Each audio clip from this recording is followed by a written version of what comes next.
fazer uma horta. Fazer uma horta. A professora de chegou. ervas medicinais. Boa tarde, legal. gente! Me perdoem. Eu fiquei com 5 horas na cabeça. Olá, estão me ouvindo? Oi, prof. Sim, estamos sim. Só um pouquinho. Já eu chego aí.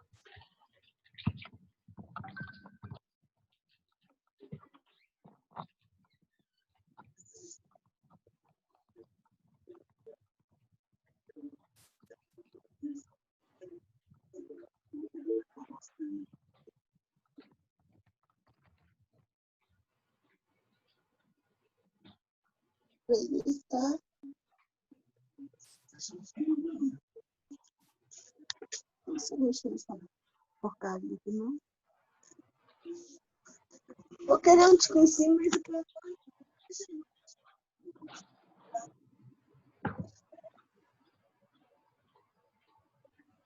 Boa tarde, professora. Estamos ouvindo sim. Tá? Só vou fechar aqui para não ter problemas.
Já cheguei.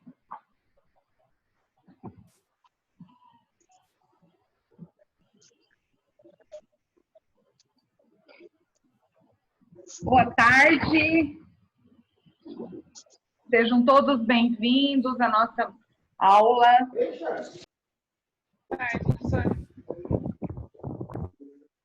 Já vou destravar aqui o meu vídeo, tá?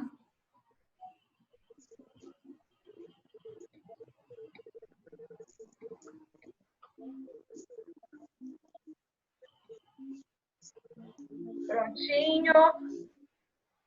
Eu estava intertida, tão intertida na minha aula aqui, que eu estava finalizando umas coisas. Só um pouquinho, tá? Ninguém foi embora, não, né? Se foi, não sabemos. Foi quietinho.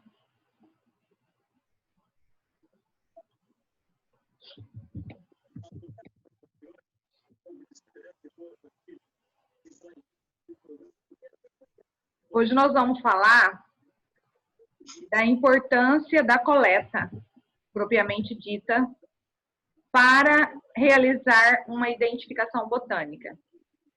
Vocês viram que nem eu, nem a professora Larissa, que é taxonomista, né, trabalha dentro do herbário, é curadora, por foto, não consegue fazer a identificação 100%.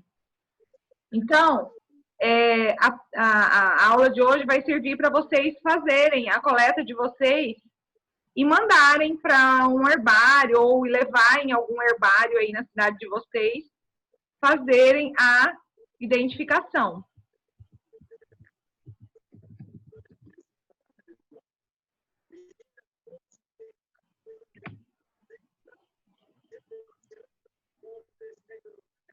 E eu sei que tem muita gente aqui também da academia, né, que é estudante e precisa aprender também para fazer pesquisa, né? Identificar as plantas. A Regiane, que é aluna de doutorado, hoje postou no grupo que ela precisava coletar uma planta. E na hora que ela mandou para mim, eu nem imaginei, assim, nem peguei uma foto na internet, né? Com o nome científico que ela postou. Porém, o nome científico que ela mandou captou uma planta de uma outra espécie. Entendeu? Então, infelizmente, o pesquisador ele tem que coletar a amostra correta, né? Para fazer a sua Denise, você poderia desligar o áudio, por favor? Quem? Denise. Peraí. Cadê ela? Profisa, Oi. eu tenho uma dúvida. Eu não trabalho com plantas porque eu sou fonoaudióloga, certo? Aham. A minha dúvida é a seguinte, eu não tenho nenhum herbário próximo aqui da minha cidade e nem conheço um lugar assim para poder mandar as plantas que eu pegaria para indicar para os pacientes como chás, por exemplo. Existe alguma outra forma de eu fazer isso tendo certeza de que eu vou indicar a planta certa? Então, você vai ter que fazer, sabe o quê? Você trabalha no SUS, no Sistema Único de Saúde? O ideal é você fazer uma farmácia viva, tá? Que é um espaço onde você vai cultivá-las e aí você vai prescrever para eles coletarem naquele espaço. Só que antes de você, quando você implantar, você tem que pegar as mudas, já tem que ser certificadas. Ou se não for, você fazer a coleta e encaminhar para um herbário identificar. Você pode mandar para qualquer herbário do Brasil. Você pode entrar em contato aí com o mais próximo de vocês e todos eles vão ter interesse em fazer a identificação. Entendeu? Isanete, Tá. posso Então falar um tem pouquinho? Então, sempre a fitoterapia ou indicação fitoterápica tem que ser dessa forma, tem que ter toda essa parte de regulamentação via herbário. Tem que ter um órgão que assim, regularize as plantinhas. No caso, você pode também prescrever para a pessoa comprar a planta, né? Porque geralmente a planta já em forma de droga vegetal, ela precisa ser identificada. Tá. Apesar de saber das confusões que existem. Sim, daí eu não precisaria ter a farmácia viva, no caso, lá em Coronel. Não. E eu poderia só prescrever, porque eu estou fazendo um outro curso de fito pela USP. E agora o Conselho de Fonoaudiologia pode prescrever. Então, eu consegui uma autorização via conselho para poder fazer esse curso. Então, eu poderia só prescrever, talvez, e não ter a farmácia? Sim. Vai ser menos trabalhoso para mim, então. Porque senão seria muito difícil. Oi, Isanete. Oi. Tá, muito obrigada, muita gratidão. A colega aí, ela é do Rio Grande do Sul, tá? E ela é da Serra, né? Sim. Isso, Garibaldi. Tá, amada, assim, ó, eu fiz um curso de ervas medicinais aí em Nova Petrópolis, na Emater RS, tá? Então, independente do que a prof tá indicando ali, tá? Se tu quiseres só conhecer e saber, entra em contato com a Emater do Rio Grande do Sul. Ali em Nova Petrópolis, é CETAMP, tá? CETANP. Tu vai amar, amar, amar. Muito grata, colega. Esse é o caminho, você vai procurar. Quando a gente começa a trabalhar com as plantas, os caminhos vão se abrindo, você vai conhecendo as formas corretas, as plantas corretas, entendeu? Entendi. Tá difícil um pouco para mim, mas eu tô gostando do curso. Certo. Muito grata, prof. Obrigada. Mais alguma colocação? Pode ficar à vontade. Só para eu concluir rapidinho, tá? Inclusive a Emater ali em Nova Petrópolis, eles fazem toda a coleta da planta, a secagem, fazem a embalagem e eles não vendem, eles entregam direto no posto de saúde para as famílias carentes ali em Nova Petrópolis. É muito interessante, porque a gente acompanhou todo o processo de secagem, a estrutura, tudo muito higienizado, tudo dentro dos padrões exigidos pela saúde. Tá? Vale a pena conhecer o trabalho dele. Você é da Emater também? Né? Não, eu não sou da Emater, eu fiz o curso por interesse para mim, para minha família, entendeu? Só que o trabalho é muito bacana, é uma semana ali em Nova Petrópolis, é fantástico, o trabalho é fantástico. Só ele tem aquilo ali, vai para um ponto que de repente tu quer conhecer mais coisas, né? Por isso que eu entrei aqui no teu grupo. Mas eu vou me informar. Muito obrigada, colega. De nada, amada. Olha o presente que vocês vão ganhar hoje. Final da aula. Vamos lá. Então, a identificação, ela é o ponto-chave para o uso correto da planta, tá? O que eu vou ensinar aqui é mais ligado à academia, porém, quem é leigo, quem só está aqui para aprender mesmo o uso diário, né? Ou que vai trabalhar com prescrição, é importante saber para poder se garantir, tá? Então, o objetivo de identificar corretamente uma planta deixa eu só pôr aqui a minha tela fixa. O objetivo da classificação correta é fazer com que se utilize a planta com o nome científico adequado. Porque a classificação de planta em um sistema filogenético é o principal objetivo da botânica sistemática, que a botânica é onde descreve todas as estruturas da planta, desde folha, caule, raiz, flores, né? Tudo, fruto, tudo é descrito dentro da botânica sistemática. Para alcançar esse objetivo, a taxonomia baseia-se em caracteres clássicos da morfologia floral. Por isso, que quando alguém posta uma foto da planta, ou se vocês forem identificar, coletar alguma planta, é importante pegar a flor, tá? Com a planta com a flor. Por quê? A flor, ela é única. A folha pode ser até parecida, mas a flor é única, tá? Também se utiliza de elementos oriundos das estruturas epidérmicas, tais como os pelos e tricomas. Então, isso só é possível verificar dentro utilizando microscópio eletrônico, que a gente pode, como eu já falei, pode identificar macroscopicamente e microscopicamente. Dentro da parte macroscópica, eu vou mostrar aqui os detalhes importantes para você descrever na ficha da coleta. O máximo de informação que você tiver, puder colocar, né? E aí, com o passar do tempo, você vai se ambientalizando com os nomes, né?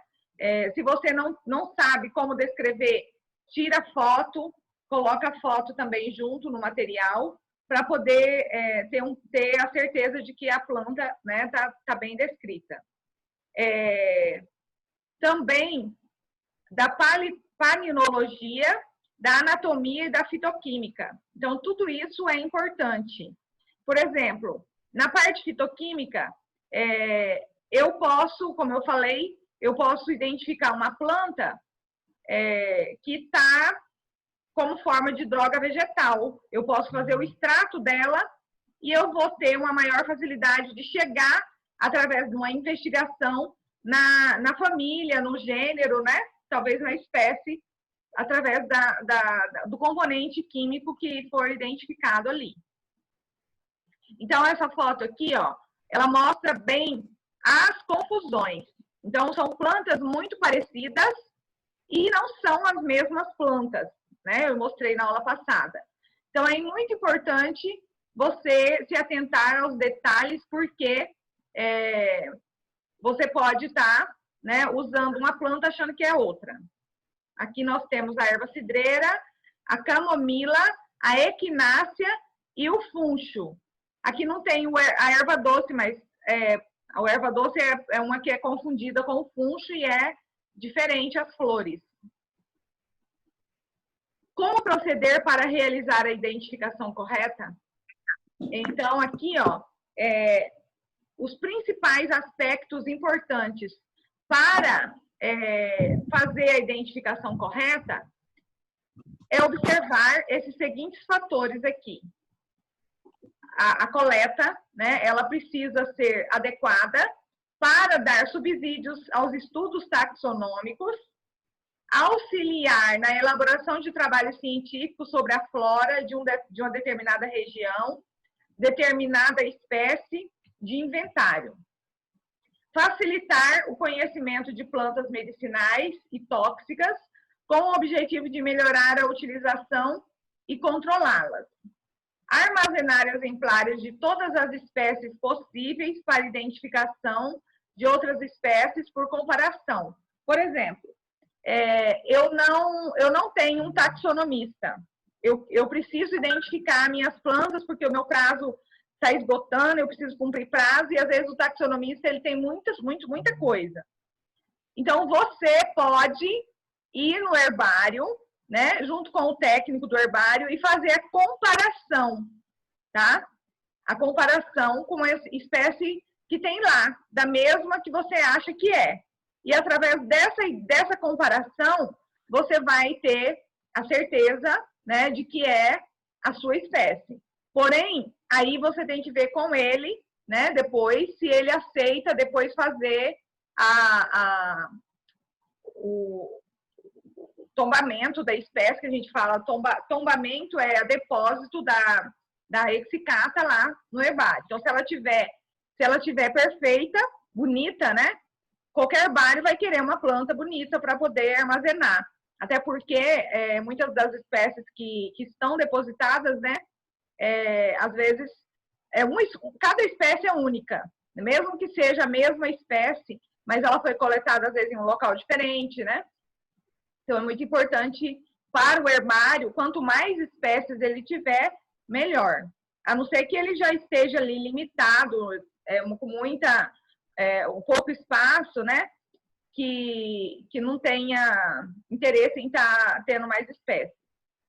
Porque, na verdade, assim, a gente sabe das precariedades das instituições, a maioria dos herbários são em instituições públicas, e não tem muito, o herbário, coitado, é o último, última ficha da carta, a carta da manga lá da estrutura da faculdade, universidade, infelizmente. Armazenar, auxiliar na implantação de pequenos herbários com o principal objetivo de enriquecer as aulas de botânica, consequentemente despertar nos alunos um interesse maior pela conservação da saúde do ambiente em que vive. Por exemplo, é muito importante uma implantação de um herbário dentro de uma escola, porque o herbário é uma biblioteca das plantas, né? Então, através do herbário, a gente vai estar instigando nos alunos o amor pela natureza, né, a importância pela sustentabilidade, pela educação ambiental. Então, assim, tem vários objetivos, pode ser utilizado nas práticas das aulas de botânica, de biologia, né, até na de química mesmo pode servir, né? Então, é muito importante um herbário dentro de uma escola. Tudo isso possibilitará uma melhor qualidade de vida a todos, podendo coletar as plantas nas ruas, bosques, sítios, ao redor da cidade, o que demonstre a viabilidade de trabalhar com a botânica, comprovando que é possível o trabalho de botânica em qualquer lugar. Tá? Então, mesmo numa comunidade rural, é importante esse trabalho. O que se busca durante a identificação botânica? A identificação botânica se faz necessário para a obtenção de diferentes informações sobre espécies que possuem diferentes características e particularidades individuais. Então, a gente já viu que, né, vocês viram ali uma espécie de equinácea muito parecida com a outra. Então, se eu não fizer a identificação, eu vou estar usando uma espécie achando que é outra. A própria planta que a Regiane mandou, que é o algodãozinho do cerrado, né, ela tem várias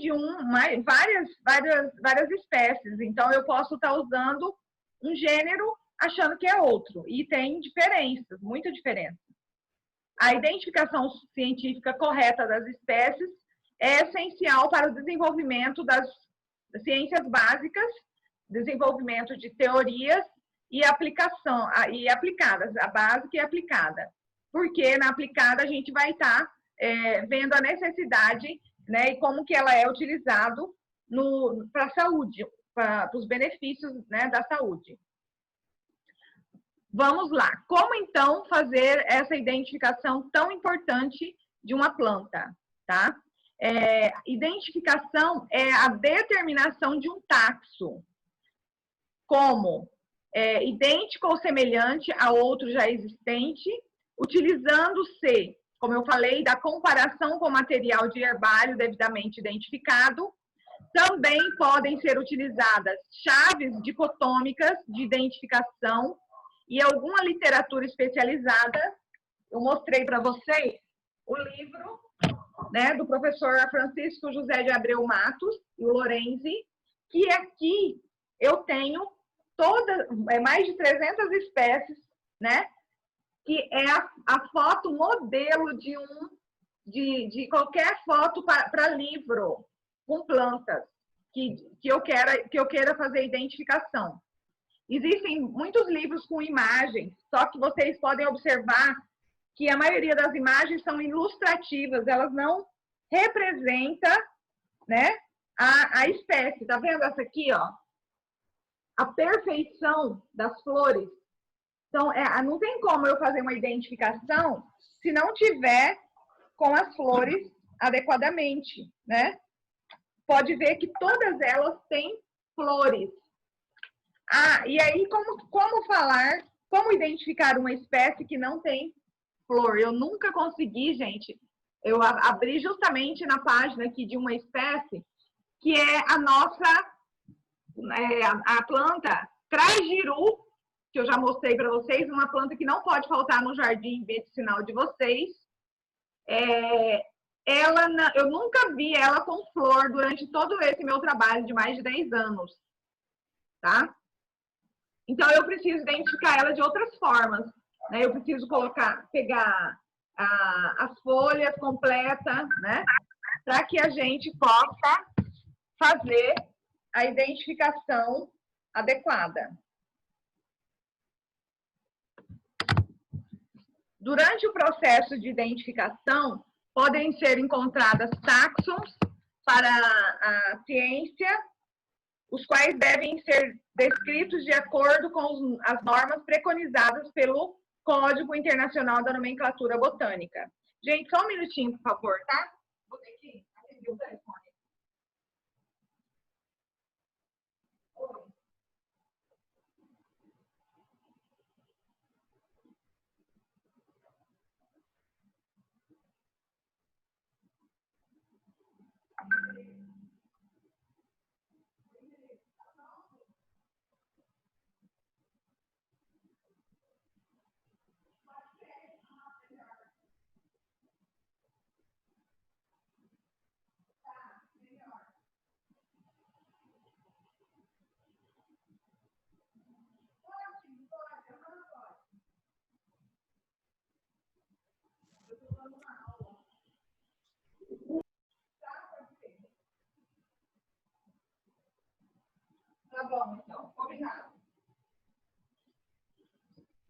Combinado. Falou. Tchau. Desculpa, gente. Precisava atender. Quais são os materiais que eu preciso utilizar na minha coleta? Caderno, tá? Aqui a gente chama caderno de campo, ou diário de bordo, né? Lápis ou caneta e borracha, porém, o lápis é imprescindível. Por quê? Na hora de escrever na ficha de coleta que eu vou mostrar para vocês, se você não escrever de lápis, vai manchar, porque a caneta é tinta, e aí, se a planta está molhada, ela vai manchar e pode perder o que está escrito. Então, o ideal é utilizar o lápis, tá?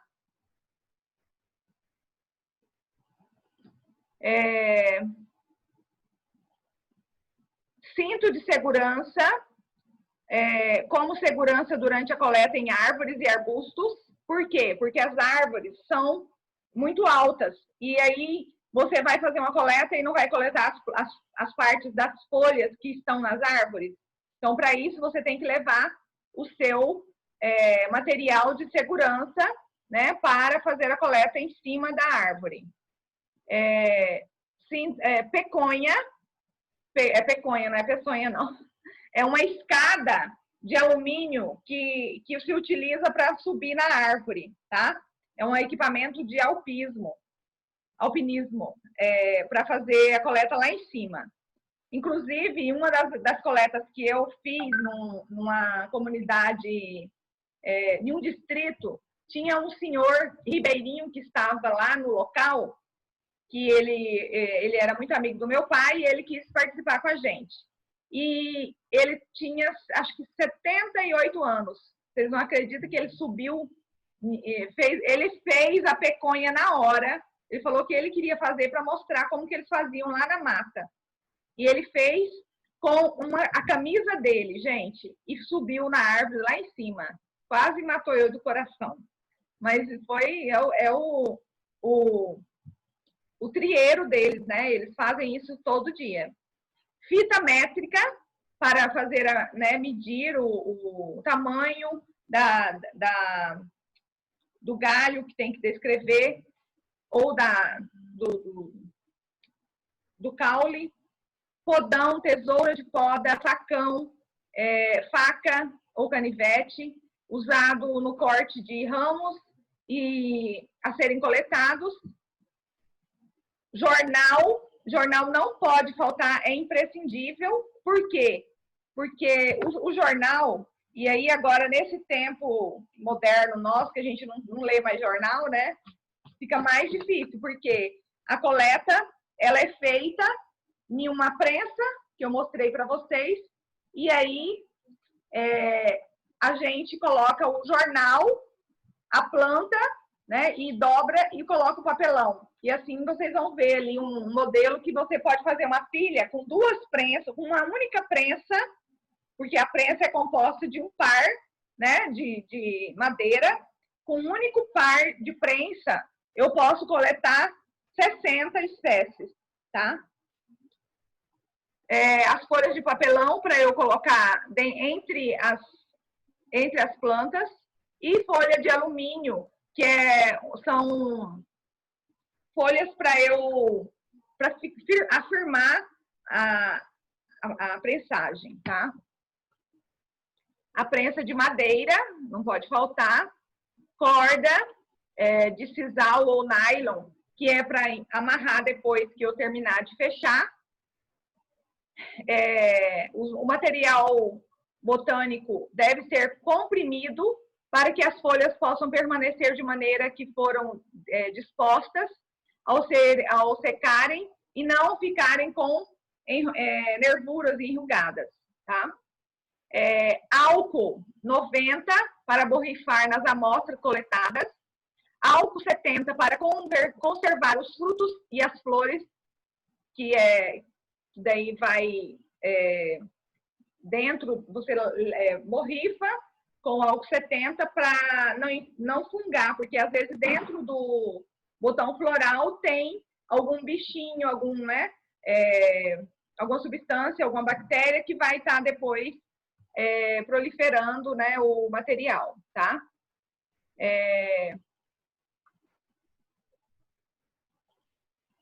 Ou em meio líquido. Também não pode faltar GPS para fazer, né, a marcação das coordenadas geográficas da espécie coletada. Os binóculos para procurar, às vezes você está procurando uma planta ali que você já coletou ou que alguém falou e você já estudou sobre ela. O ideal é quando você vai fazer a coleta, a pesquisa, você pegue a planta na hora, né? Mas às vezes nem sempre dá para pegar na hora, porque às vezes a pessoa pega na mata, né? Ela não tem ela disponível ali. E aí você pode combinar com essa pessoa para ela ir junto. Mas é importante você ter esse binóculo para que você possa visualizar em locais distantes.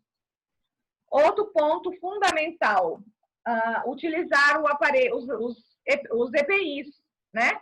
Você está fazendo um trabalho em um local de risco. Você pode pisar a qualquer momento em uma cobra, uma aranha, né?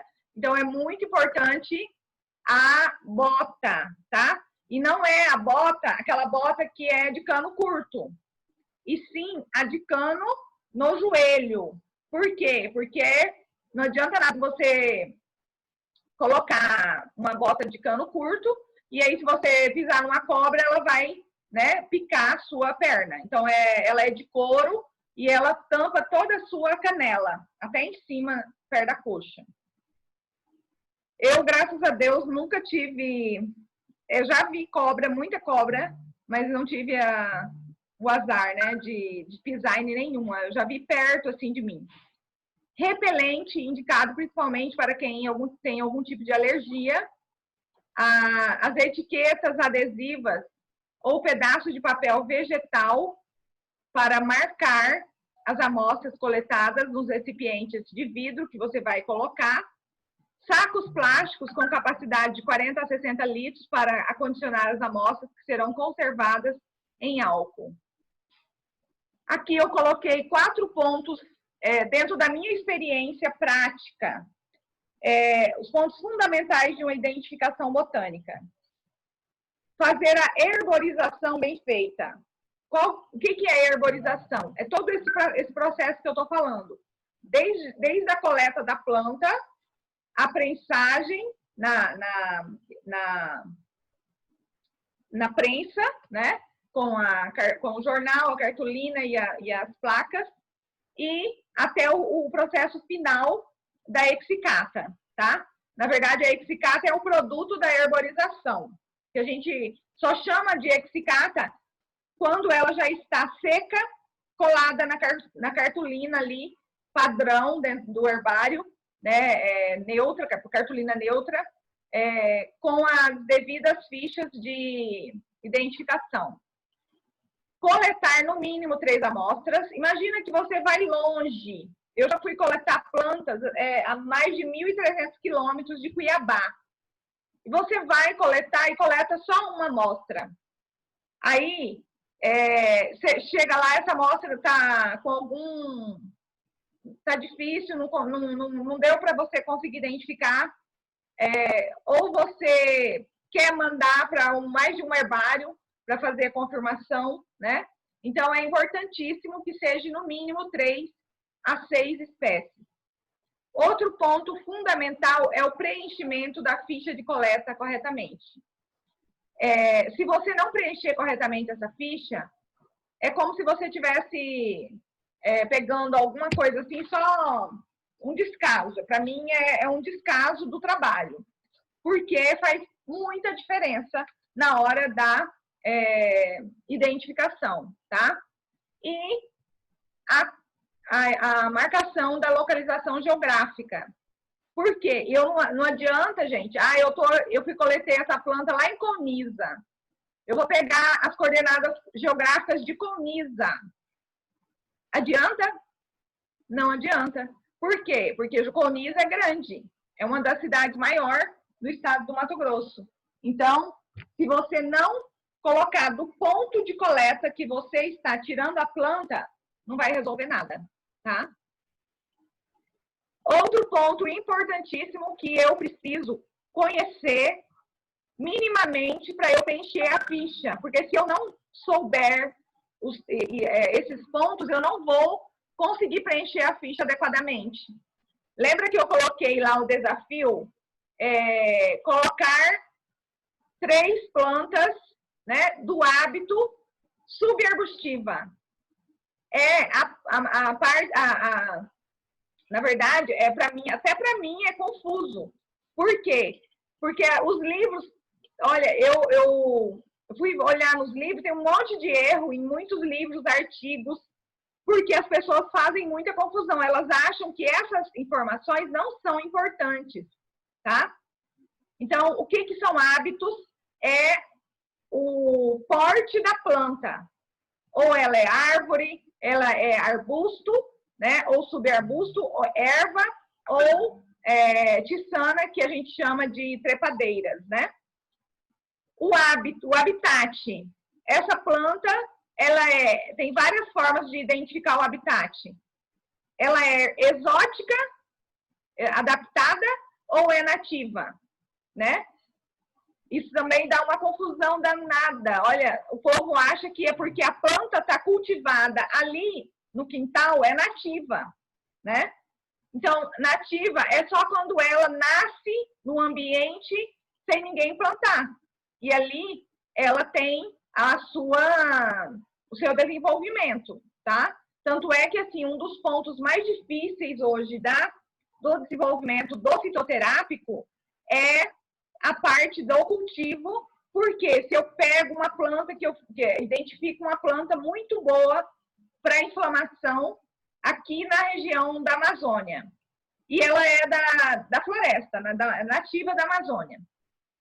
Só que ela é uma árvore, né? E ela não tem ainda estudos de cultivo in vitro, não foi feito, né, cultivo...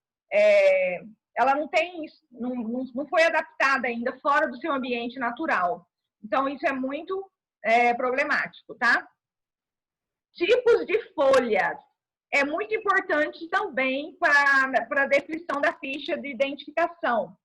Vocês viram que a Marildes colocou lá a foto da canela de velho, vocês viram? E a canela de velho, ela tem... A folha dela, a gente chama discolor. Por quê? Tem 2 cores. A cor de cima é verde escuro e a de baixo é verde claro, tá? Então, na hora de eu fazer o preenchimento da ficha, eu preciso colocar, né, Marielle, desculpa, Marielle que colocou. Quer falar, Certo. Marielle? Fala, prof. Foi você que colocou a foto da canela de velho? Não, né? Eu não, eu na verdade eu coloquei a espinheira santa. Foi a Marildes, né? Fui eu que coloquei. E aí fiquei em dúvida daquela outra planta que é a manacá. Aham.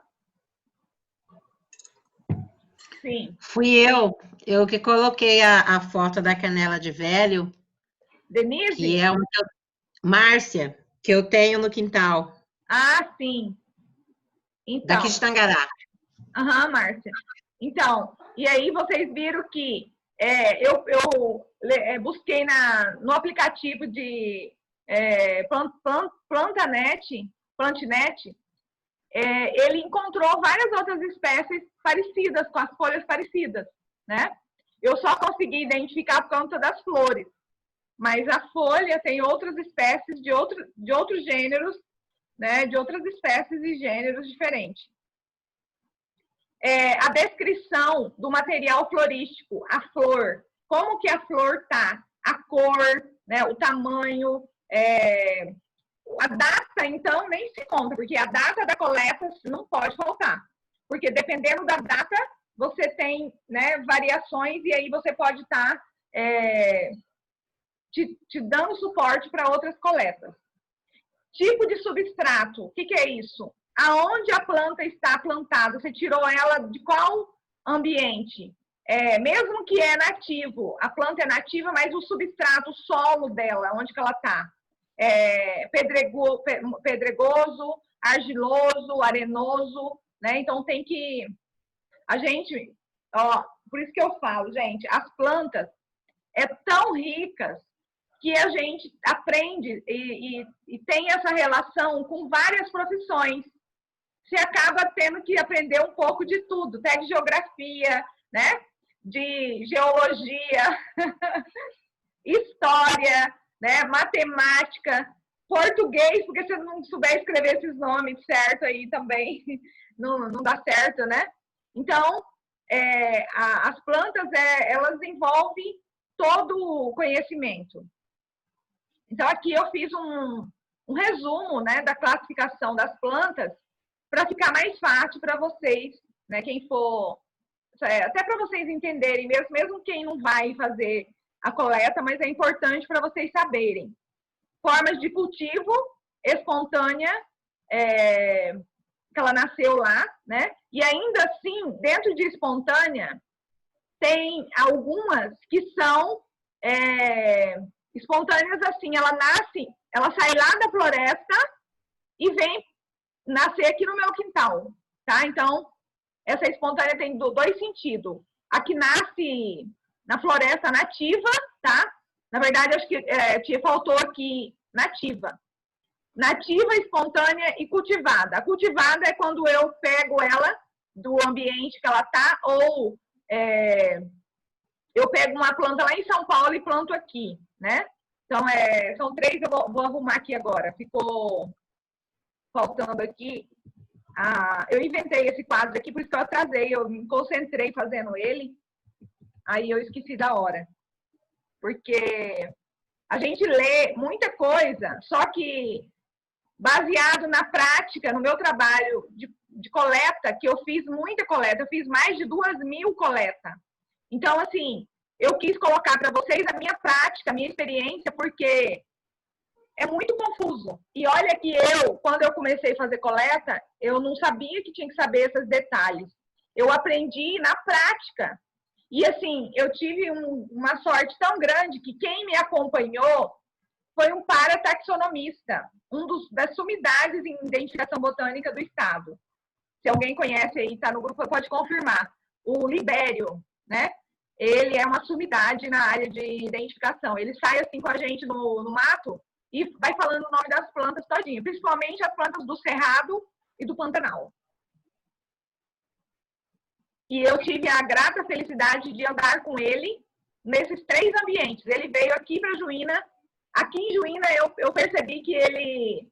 e ele mesmo falou que ele não dominava as plantas da Amazônia. Também a gente não sabe tudo, né? E aí, depois disso, de conhecer isso tudo, se eu quiser completar a minha ficha mais bonitinha, eu vou coletar ela. Eu posso coletar uma planta sem saber o nome popular e científico para mandar para o herbário? Posso, mas não faz sentido, a não ser assim. Eu fiz muito disso. Depois eu procurava, né, saber qual que era. Eu fiz algumas plantas nativas da floresta, que eu sentia cheiro diferente, que algum dos moradores falava, olha, essa planta aí é usada para isso, para aquilo, aí ele não sabia, às vezes, o nome, e eu coletava sem o nome, né? Sem o nome popular e científico, mas geralmente se coloca pelo menos um nome. E aí aqui, ó, são 2 sites que eu recomendo para vocês conhecerem mais detalhe da planta. Esse aqui, que é o site da Flora do Brasil, ele tem um banco de dados, ele é atualizadíssimo, ele tem 48.731 espécies só de flora nativa do Brasil, tá? Não, na verdade, não é só nativa, é nativa, cultivadas e naturalizadas. Mas algumas, se você colocar ali no gênero, E espécie você não consegue encontrar, porque não está aqui ainda, tá? 4.777 algas, sendo 35.181 de angiospermas, que significa que são as plantas com flores, 1.583 briófitas, 5.721 de fungos e 69 gimnospermas. E as 1.400 aí de samambaias e licópteras, tá? Aí aqui vocês estão vendo aqui a descrição. Aqui nesse site você pode pôr o nome popular da planta e, e pedir para consultar que ele vai buscar, se a planta estiver aqui dentro, tá? E aqui, ó, tem a descrição, apenas a descrição da como que a planta é descrita e a forma de vida, que é o que a gente chama de hábito. Essa denominação, para mim, é nova. Quando eu fiz todo o meu trabalho, não existia essa denominação, forma de vida. Existia hábito. E então, forma de vida é a mesma coisa que hábito, tá? Árvore, arbusto, subarbusto, erva ou trepadeira. E o substrato também está aqui para vocês verificarem. Eu fiz aqui uma pesquisa porque eu achava que as espécies subarbustivas eram muito inferior. E eu fiquei até surpresa. Olha o tanto de espécies subarbustiva que tem. Apesar de ter ainda, eu não concordei com uma classificação que eu vi nesse site, mas assim, é o site oficial de taxonomistas, então a gente não pode, tem que assinar embaixo, né? Aqui as espécies subarbustivas estão dentro de 105 famílias, 668 gêneros, 5.319 espécies, tá? E as árvores, 138 plantas dentro de 138 famílias, 1.028 gêneros, 8.566 espécies e 269 subespécies. E as arbustas, né? Inclusive, muita gente ignora a classificação de subarbustiva, tá? Eles utilizam como árvore, arbusto, erva e trepadeira.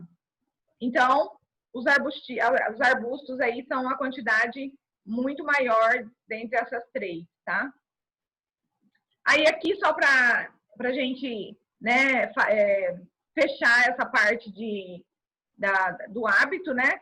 Da forma de vida da planta. A árvore é o vegetal grande, lenhoso, com o tronco bem definido e sem ramos.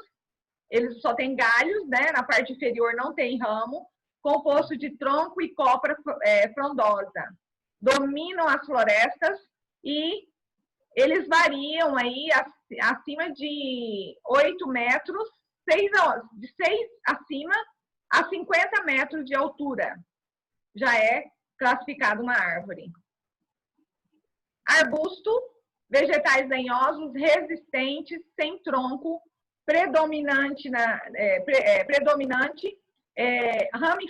ramifica-se desde a base, desde da raiz, ele pode ramificar, ocorre em maior frequência no subbosque das florestas e em capoeiras novas.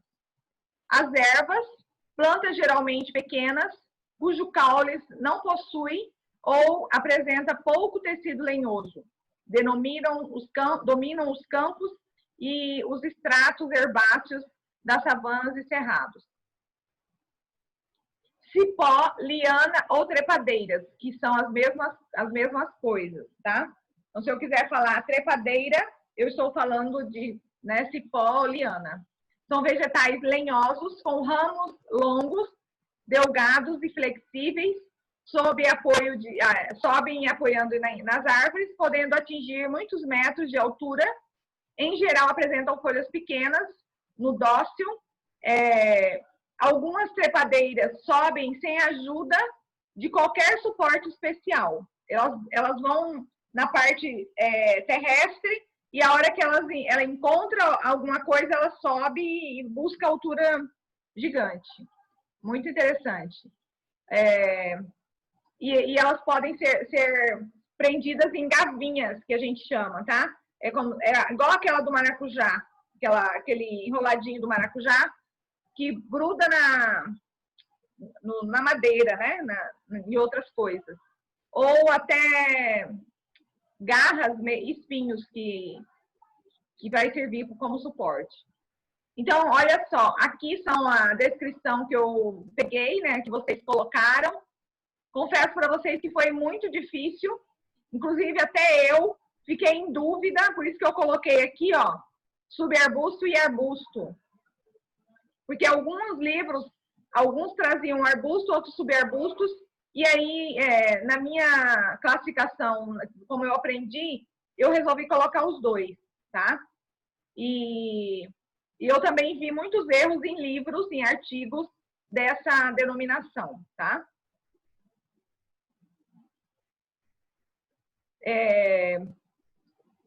Aqui, ó, distribuição, aqui.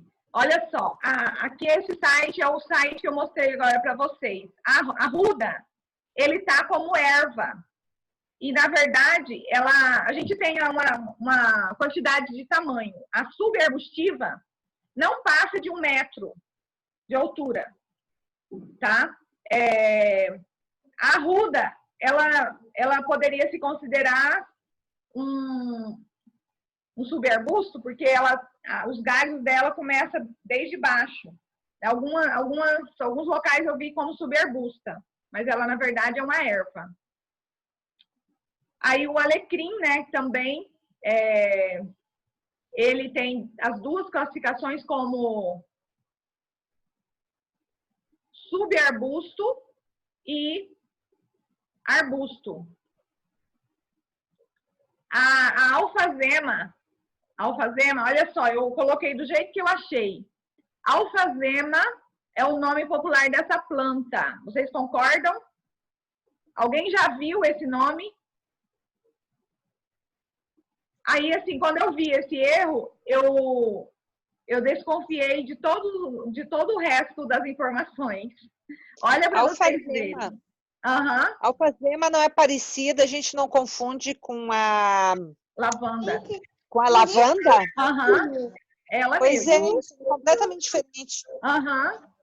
Então, é por isso que eu falo para vocês que como é importante os nomes corretos, tá?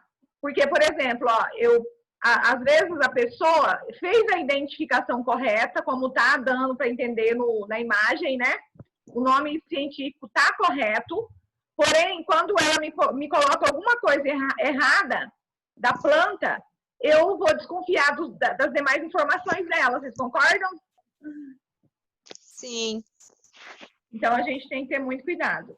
E ela tá também aqui, ó, descrita como subarbusto. O basilicão é um tipo de manjericão, né? Manjericão. Alfazema faz perfume, não é? Aham. Certo? Então, a descrição correta, depois de estudar bastante, eu resolvi fazer até a descrição aqui separada do subarbusto. É um hábito daquelas plantas que, como arbusto, não tem um único fuste. Fuste é a parte principal do tronco da árvore, aquela situada entre o solo e as principais ramificações, como se fosse o caule, né? Fuste é a parte mais visível do tronco de uma árvore, mas vários saindo do solo, altura máxima de 60 centímetros, e como característica principal, o sistema radicular perene, mas a parte aérea sempre ligificadas, se renovando anualmente devido às condições climáticas do meio ambiente que elas são inseridas. Então, quer dizer, as folhas delas vão perder. Um exemplo bem clássico é a Cimaba ferruginea, que é a calunga. Não sei se vocês conhecem, é uma planta do cerrado. Uma outra também que poderia ser classificada como subarbusto é o açafrão. O açafrão perde também as folhas, né? O açafrão, o gengibre, a azedoária, todas perdem as suas folhas. E elas começam, né, bem de baixo. Então, aqui, só para poder ilustrar, né, as partes das plantas, né, que às vezes a gente esquece, o caule, né, a raiz, a gente tem as raízes primárias e as laterais, ou que são as secundárias,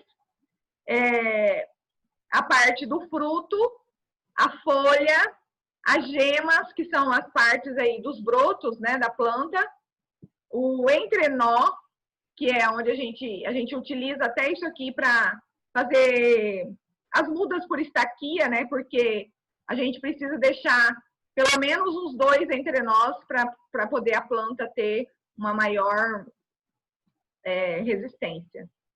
O nó, a flor, a inflorescência e a gema terminal. Então, se você vai fazer a ficha, isso aqui é muito importante você descrever na ficha, tá? Da planta. E aí, agora, eu quero falar sobre a classificação das folhas, que eu acho o ponto mais importante da descrição da planta. Tirando as folhas, as flores, que daí as flores não tem muito o que descrever, porque ela é quase única, né? As folhas são os 2 órgãos mais importantes da planta, um dos órgãos mais importantes da planta, pois é a maior responsável pela realização da fotossíntese. Por apresentar grande polimorfismo, podem ser classificadas de diversas formas, quanto à margem, a posição do pecíolo, a disposição das nervuras, disposição em números de folíolos, superfícies, a base, a filotaxia, entre outras. Então, a gente vai ver aqui com mais detalhe essa classificação, tá? Quanto ao professora, tipo... Oi. Sobre essa classificação aí, eu sei sobre a canela de velho, mas eu só conhecia por esse nome. Porque lá na roça da minha sogra, tem a canela de velho. E na pracinha aqui perto de casa, eu achava que era. Aí eu falei com ela, né? Falou, do marido lá perto de casa tem um tanto aqui. Aí ela falou assim, mas a flor dela é dessa cor?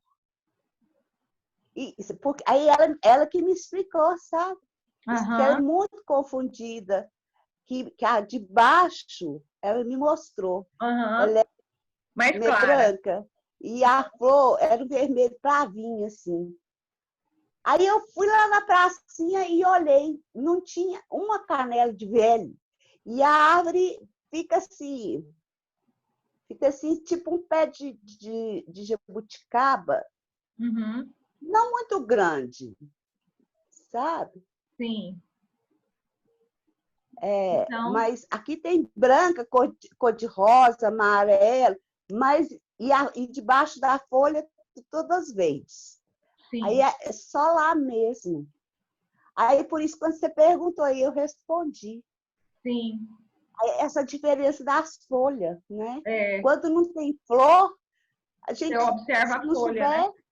Uhum. Verdade. Obrigada, então, gente.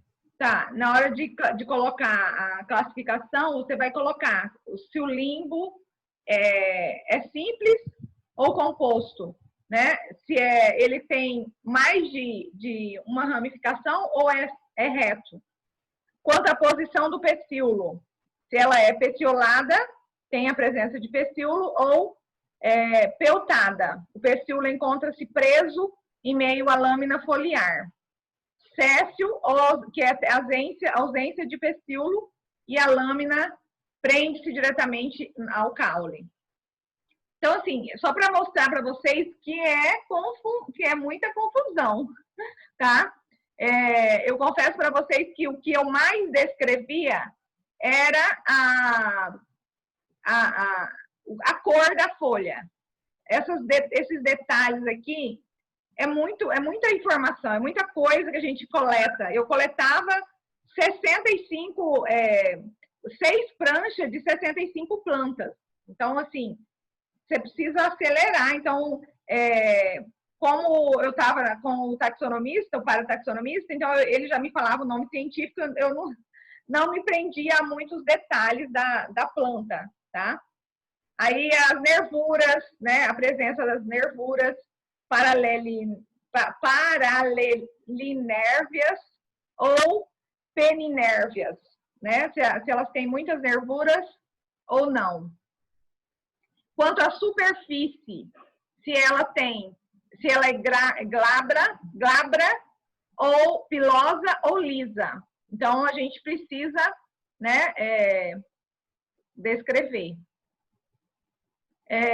Se ela é codiforme, apresenta a base mais larga, com reentrâncias, lembrando a forma de um coração, né? Então, essa estrutura das folhas é importante. Se a folha é oval, né, apresenta a base larga e a ponta afilada. Se ela é elíptica, apresenta o comprimento 2 vezes maior do que a largura, né, muito comprida. Ou a forma do limbo, né? Há uma grande diversidade, por isso serão apresentadas algumas mais comuns. O limbo oval,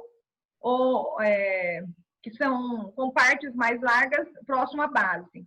Então, para vocês verem a diversidade de folhas, dá até um trabalho lindo vocês fazerem um quadro, olha que lindo. Um quadro com várias folhas, né? O projeto que eu escrevi para trabalhar com os índios, eu coloquei a parte de artesanato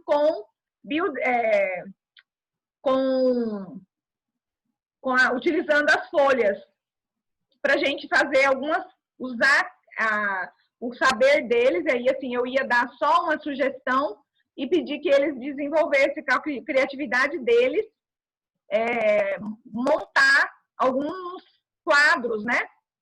Bem artesanais mesmo, utilizando a natureza.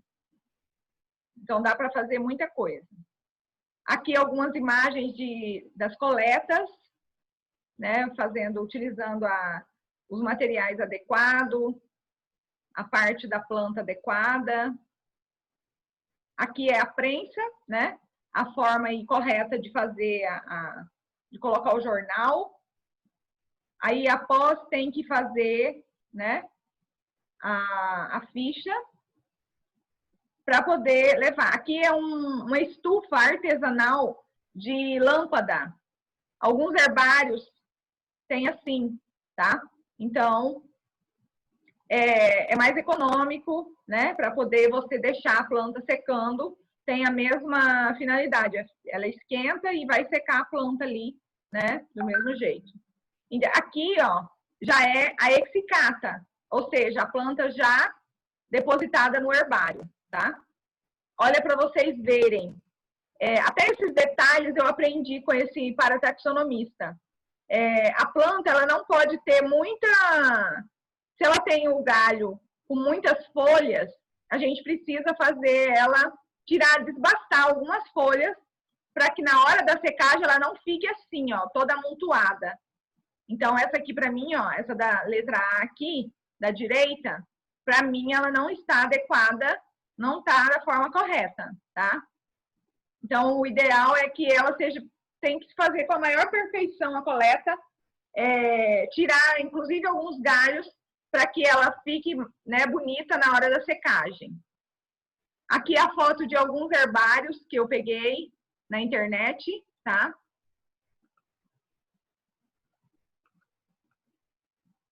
E era isso. Alguma dúvida? Isso aqui a gente já falou na aula passada. Alguém tem alguma pergunta? Eu tenho uma pergunta, professora. Pode falar. Eu tenho, exemplo, uma confusão. Quando vou na mar do bosque, encontro plantas como, exemplo, polipódio. É um feto. Este feto não tem flor. É daquelas plantas que não tem flor. Agora, eu faço confusão entre o polipódio e outro tipo de planta que tem folhas semelhantes. Então, para poder classificar, tem sido muito difícil para ver qual é o verdadeiro polipódio. Sim. Se a planta não tem flor, e isso acontece porque às vezes você vai para uma coleta e naquela época ela não está dando flor, ou ela não dá mesmo, né? Aí você encaminha para um herbário que tem um especialista daquela família, tá? O ideal é que faça isso. Eu estava fazendo essa pergunta porque está no grupo daquelas plantas que não têm flor. É da Gymnosperma. São plantas que não têm flor, sim. E não se reproduzem por sementes. Quer dizer que não tem flor, não se reproduzem por sementes. Então, para identificar, faço confusão com o polipódio, exemplo. Então, o ideal é que faça o encaminhamento para um especialista da família, tá? Tá bom. Alguém mais?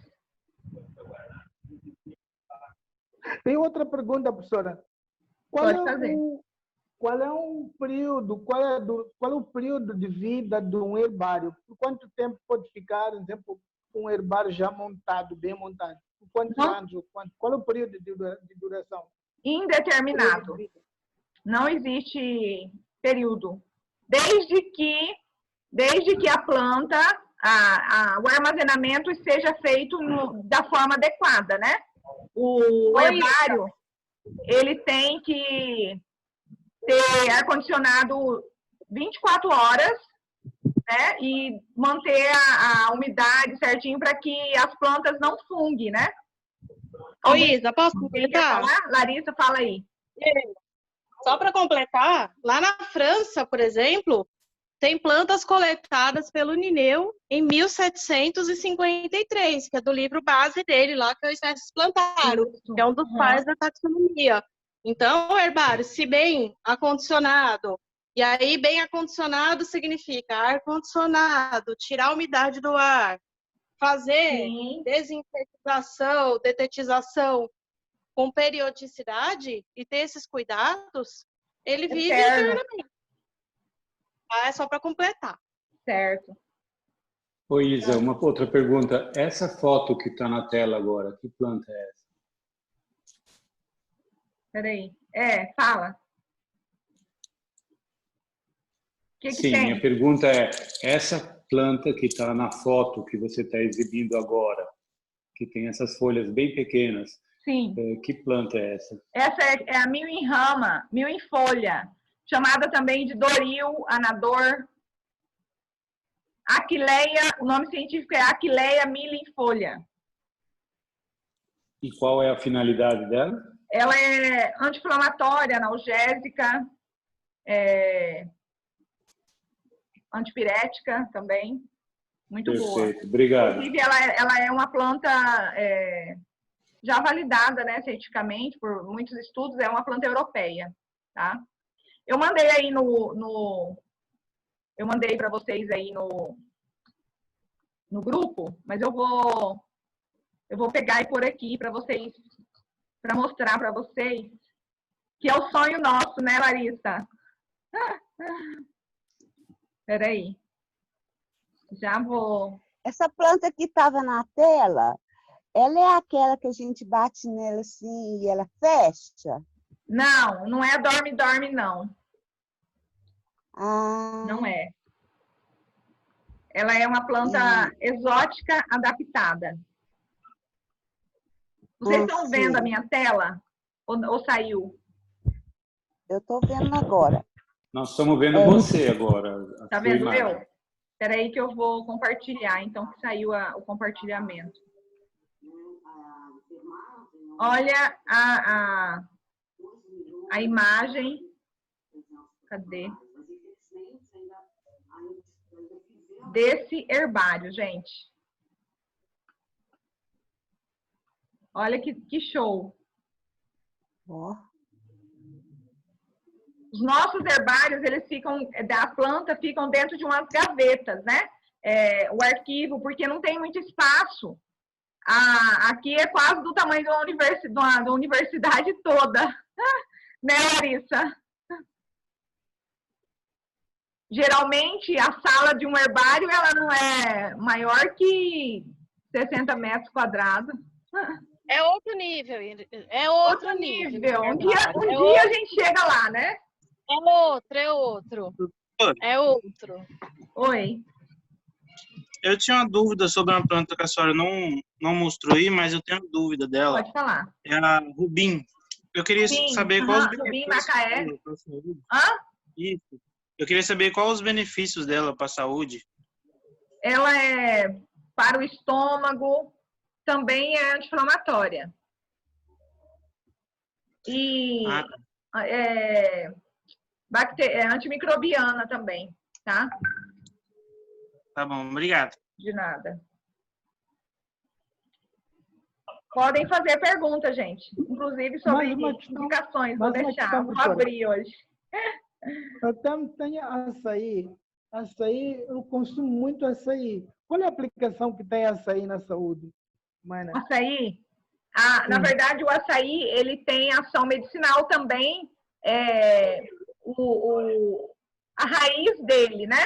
Mas o fruto dele, ele é muito rico em nutrientes. Tem bastante vitaminas, sais minerais, né? Aminoácidos. Então, é mais mesmo nutricional. E que, na verdade, assim, a tendência hoje da medicina é tratar com o alimento, tá? A medicina integrativa está voltando bastante para tratar o paciente com reposição de nutrientes, sem o uso do medicamento. Tá bom. Inclusive, eu tenho tratado pacientes, eu atendo também consulta, né, por videochamada, e eu estou tratando 3 pacientes com alergias crônicas, tá? Então, tem uma paciente que já está com 40 dias, reduziu muito, ela tinha muita coceira no nariz há mais de 10 anos e melhorou muito. Então, assim, e é só com o uso de chá, de vitamina feita em casa, né? E um fitoterápico, porque é um processo crônico, então você não pode também só fazer com alimento, né? Porque o alimento, ele tem ação mais preventiva. Ok. E a cebola? Porque a professora fala tanto do alho e não fala de cebola. Então, todos os quase que comemos são bolos. A cebola também, ela tem. Também? Mas a cebola, ela não é tão potente como o alho, tá? Mas é boa também. Porque assim, ela tem mais inconvenientes. Por exemplo, ela tem aquela substância que ela libera. Por que arde o olho? Porque ela faz uma reação química com as lágrimas do olho, né? Então, por isso que ela arde bastante os olhos. Então, o segredo é você jogar uma água e cortar ela perto de uma água para que ela reaja com a água da torneira e não reaja com a água do seu olho. Mas pode fazer sim, fazer um xarope com a cebola, alho, que é muito boa também. Só uma pergunta, quem que fez a chamada para mim na aula passada? Tá aqui? Foi a... Sim, prof, eu já estou terminando aqui. Ai, que eficiência, Ju. Obrigada. Eu vou atender para a senhora. Tá bom. Mais alguma pergunta? Tá, então agora eu vou dar um presente para vocês. Eu queria falar sobre o olho de boi. Olho de boi? Isso. Ela tem sido apontada para usar para epilepsia, por exemplo, né? Me parece que é a tintura, mas tem que saber bem a dosagem e tal, porque ela também é tóxica, né? Então, tem essa questão da dosagem. Olho de boi é aquela sementinha preta e vermelha? Que os índios Não, usam? é aquela grande marrom que às vezes as pessoas usam muito para artesanato e também ela tem um uso místico religioso, né? A olho de... Essa preta e vermelha é olho de cabra. Olho de cabra, essa que eu falei. A preta e vermelha é olho de cabra ou tento, né? Que tem um monte. Essa olho de boi, ela já é maior, assim, sabe? Então, eu ouvi falar esses dias, né? E até eu fui atrás. Eu não tô lembrando dela. Manda foto no grupo depois que eu vou pesquisar e te falo, te respondo, tá? Tá bom, obrigada. Então. Ela tem outro nome também, não tem? Não sei, porque eu sempre conheci como olho de boi, né? Tá, manda foto. Aí vou dar uma olhada, tá? Mas eu mando, sim. Bom, então, eu gosto de dar presente, adoro, amo dar presente, mais até do que ganhar. E eu vou dar um presente para vocês, uma receita inédita, que eu nunca postei, não postei ainda, porque eu queria, né, dar presente pra gente. Presente a gente não abre, não mostra antes de dar, né? Que é essa receita aqui, ó, que eu também conheci há pouco tempo. Eu não conhecia, juro para vocês que eu, né, olha só para vocês verem como que a gente aprende, né? Horchata. É uma bebida dos deuses. Eu ainda não fiz, mas eu vou fazer. Eu já até comprei o arroz. E, inclusive, eu vou fazer com arroz integral, porque eu quero, né, fazer ele mais nutritivo. É uma bebida feita no México, com arroz, água do arroz, canela e alguns outros compostos aí que eu também incrementei na receita, tá? É uma bebida não alcoólica, preparada à base de arroz, tradicionalmente mexicana, sem álcool, né? Considerada pelos maias e astecas como a bebida dos deuses. Como ela é feita?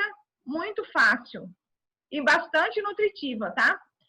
Você pega 2 xícaras de arroz cru, aí pode ser o normal ou o integral, 2 pedaços de pau de canela, 8,5 xícaras de água, açúcar demerara, se você quiser pôr, se não quiser, não precisa. 2 xícaras de leite, 2 colheres de vanila, que é a... qual que é o outro nome? Qual o tamanho do pau de canela que você coloca? Tem uma gramatura? Baunilha, né? O médio, pode ser o médio, tá? Canela em pó para finalmente. E a casca de limão, tá? Se alguém quiser também utilizar no lugar do açúcar o leite condensado, fique à vontade, tá? Mas depois tem que, ó, malhar. Você vai passar essa receita pra gente, né, doutora? Sim, sim. Depois eu vou postar. Não, eu vou postar, porque eu sou boazinha.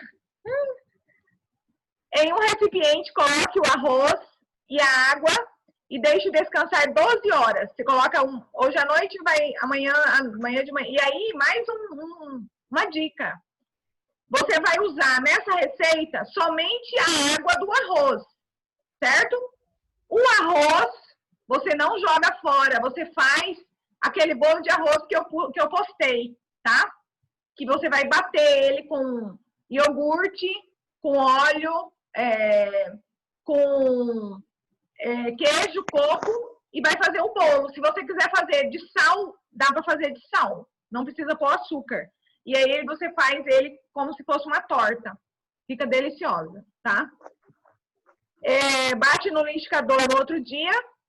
O arroz descansado, né? E junto com essa água, bate a canela também. Peneira e coloca essa mistura numa jarra. Acrescenta o leite, a baunilha e a casca de limão e salpica a canela. E aí você pode também, né, se você quiser pôr castanha. Uma outra dica que eu usei muito no Canadá, eles inclusive têm a bebida para vender pronta com chia. Aqui a gente quase não vê. Mas você pode fazer também servir com a chia, tá? É super saudável, melhora bastante o intestino, a ingestão da chia, ajuda a acelerar o processo de emagrecimento, tá? Super termogênica, uma bebida simples e barata, né? E que é nutritiva. Certo? Certo. É isso. Doutora, a senhora falou sobre, se falou, eu tá no banho, sobre as sementes da sucupira? Falei não, porque eu falei no curso, eu falei no curso de fitoterapia avançada. Ah, tá. O que a senhora queria saber? Não, porque eu tô com problema de coluna, né? De nervo ciático. Pode fazer a tintura, o vinho medicado de sucupira. A sucupira ela tem a semente que é oleosa, um óleo, né? Então você amassa ela no gás. Eu coloco lá depois no grupo, tá? Tá. Certinho como você vai fazer. É bom mesmo. É ótimo. É bom mesmo. Muito bom. Tá. Abrem Professora, as telas para eu tirar uma foto. É assim, professora. Desculpa o tempo. Qual é o chá, ou então qual é o remédio recomendado? Qual é a planta recomendada para, exemplo, dores de articulações, por exemplo? Dores de articulação? Sim, articulações dos membros. Então, uma delas é a sucupira, né, que nós acabamos de falar, e a outra é a garra do diabo, é uma planta, tá, gente? Diabo. Sim, garra do diabo. Unha de gato, e também o açafrão. O açafrão também. Mas como é que se faz? É fazer liquidificar, fazer um suco ou sei lá? Cada uma tem uma forma diferente de fazer. Tá. A garra do diabo, eu aconselho usar a cápsula. Tem na farmácia para comprar, tá? Ok.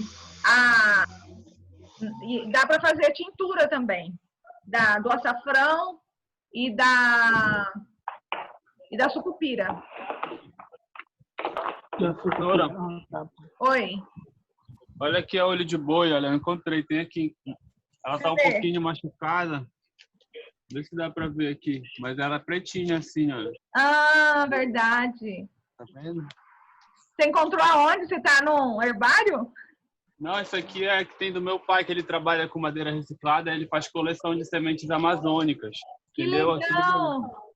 Aí tem várias, olha. Não é que você tá aqui, né, João Pedro? Legal. Eu lembrei agora. Eu lembrei. Tá aqui, olha. Márcia, querida, você quer complementar alguma coisa aí? Não, tudo bem.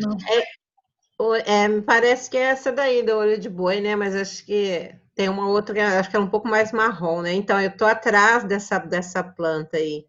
Você tá? Tô por conta da indicação dela, né? Minha filha é epilética, então ela já toma remédio há mais de 10 anos. Falar uma coisa. Eu posso te prescrever uma outra mais que tenha mais estudos, tá?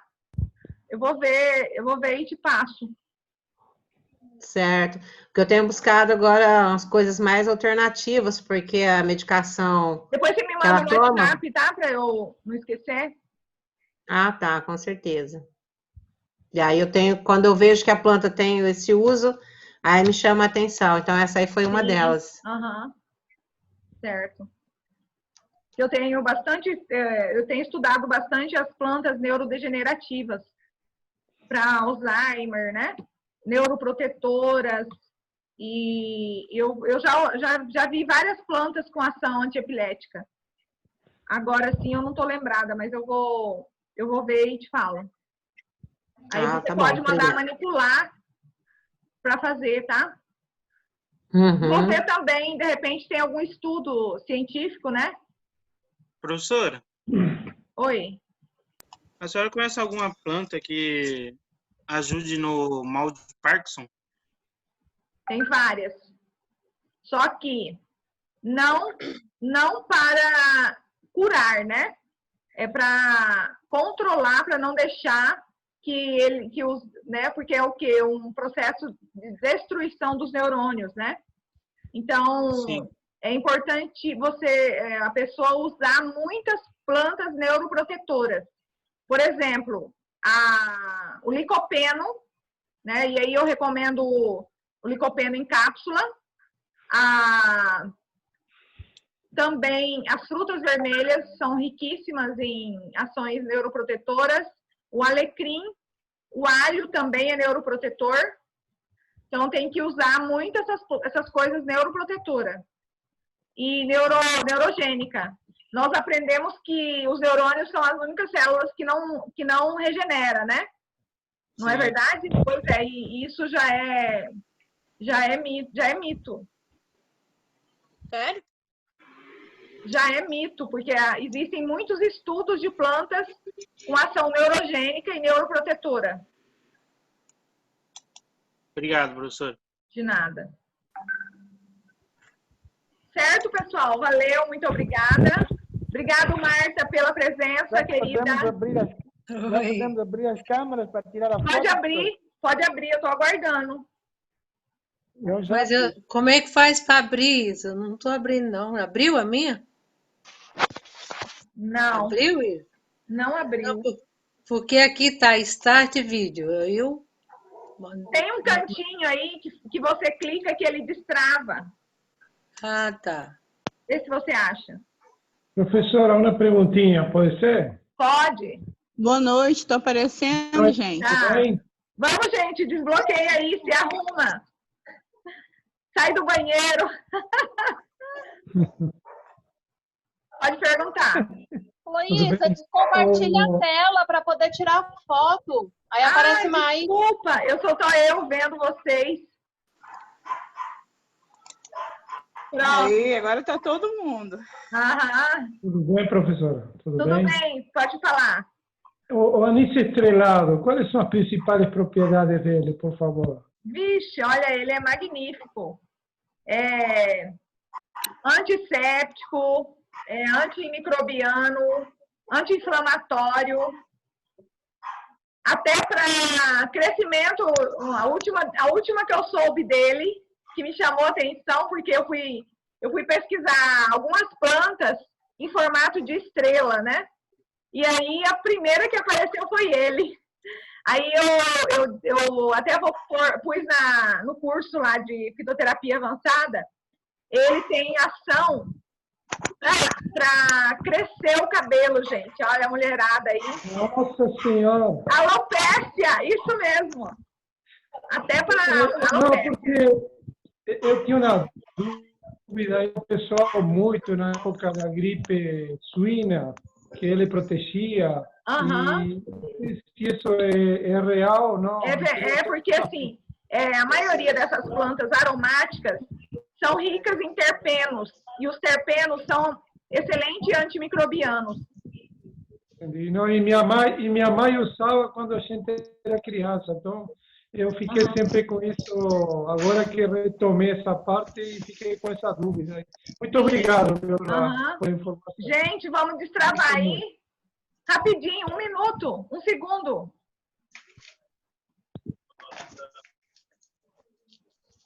Ó, eu dou outro presente para quem destravar a câmera, hein?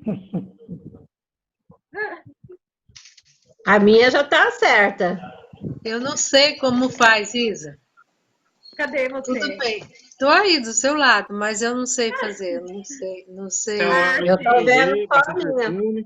Tá bom, eu vou perdoar. Quem não sabe, eu vou perdoar. Mas tem gente aí que sabe. Vai, Isa, vai lá no cadeado. Eu fui lá no cadeado. Eu fui no cadeado e não consigo. Você colocou permitir? Todo mundo, né? Eu queria me ver aí. Então, coloca permitir. Depois você vai lá, a câmera lá perto do microfone, Marta, tem uma lupinha que está escrito assim, vídeo, interromper vídeo. Aí, ó, você clicar, bloqueia. Se você apertar, ele abre. Tá, é no microfone. Não deu certo. Talvez seja a configuração do computador. Pode ser, porque eu tirei. E o vídeo também tá tudo limpo, mas não aparece. Tá tudo bom, bem. Vou fazer assim mesmo a foto, tá? Eu fico do seu lado. Tá bom.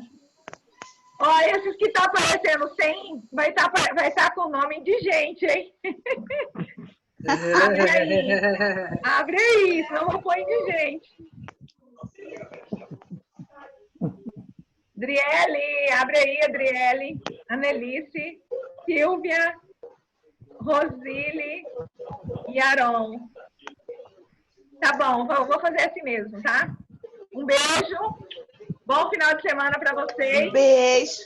E beijo para todos também. Foi um prazer, professora.